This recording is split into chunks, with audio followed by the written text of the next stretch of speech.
আপনি একেবারে বেচে দিতে পারেন, তাহলে একদিকে যেমন আপনার অর্থ সংকট কমবে, ঠিক তেমন অন্যদিকে এই ইংরেজ মেমের অতিথি আপ্যায়নের খরচও খুব সহজেই আপনি জোগাড় করে উঠতে পারবেন। এটা কিন্তু মন্দ বলনি, কিন্তু মন্ত্রী, যদি কৃষ্ণচন্দ্র কোনোভাবে বিষপুকুরের আসল রহস্যের কথা জেনে যায়? আমরা জানালে কবে তো জানবে মহারাজ। হ্যাঁ?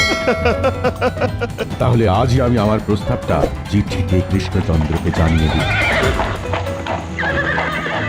প্রণাম মহারাজ, খাম্বাজরাজ আপনার জন্য এই বিশেষ পত্রটি পাঠিয়েছেন। তাই বুঝি?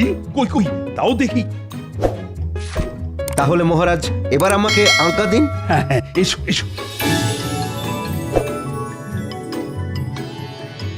মন্ত্রী, আম্বাজরাজ লিখেছেন যে তার একটা কুকুর তিনি আমায় নাকি 117টি মোহরের বিনিময়ে বিক্রি করতে চান। বাহ, এ তো খুব ভালো কথা মহারাজ। এত কম মোহরের বিনিময়ে আপনি এত বড়